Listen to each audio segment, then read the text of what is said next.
Juan capítulo 1, versículo 1, dice la palabra de Dios: en el principio era el verbo era con Dios y el verbo era Dios. Este era en el principio con Dios. Todas las cosas por Él fueron hechas y sin Él nada de lo que ha sido hecho fue hecho.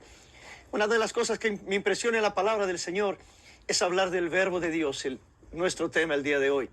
El verbo de Dios, dice la palabra del Señor, era Dios, estaba con Dios y así fue desde el principio. El verbo de Dios es el verbo creador, lo que creó, lo que formó el cielo y la tierra. Así dice el libro de los Salmos, capítulo 33, versículo 6, por la palabra de Jehová fueron hechos los cielos y la tierra.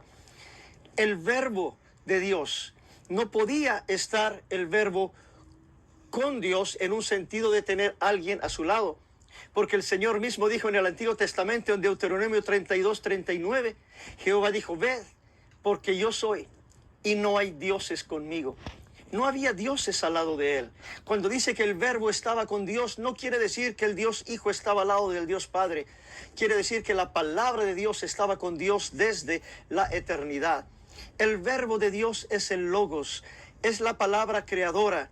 Y en el libro de los Salmos, capítulo 107, versículo 19, dice: clamaron a Jehová en su angustia y los libró de sus aflicciones. Envió su palabra y los sanó. Cuando Dios envía su palabra, su verbo, el Logos, la expresión de Dios, cuando Dios envía palabra, hay sanidades, hay milagros, hay prodigios. Y dice la palabra del Señor en Juan capítulo 1, verso 14, y ese verbo fue hecho carne, la palabra de Dios, el Logos, vino a este mundo, se encarnó y habitó entre nosotros y vimos su gloria, gloria como del unigénito del Padre, lleno de gracia y de verdad. Y así dice también la primera epístola de Juan capítulo 1, versículo 1, lo que era desde el principio, lo que hemos visto, lo que nuestros oídos han oído, lo que hemos contemplado y palparon nuestras manos tocante al verbo de vida.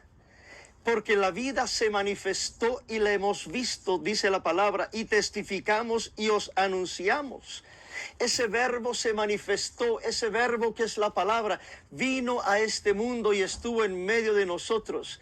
Y en el libro del Apocalipsis, al final de los tiempos, en el capítulo 19, en la segunda venida del Señor, dice Juan: entonces vi el cielo abierto, y aquí un caballo blanco, y el que lo montaba se llamaba Fiel y Verdadero, y con justicia juzga y pelea. Sus ojos eran como llama de fuego, y había en su cabeza muchas diademas, estas son coronas, y tenía un nombre escrito que ninguno conocía sino él mismo, y su nombre es el Verbo de Dios.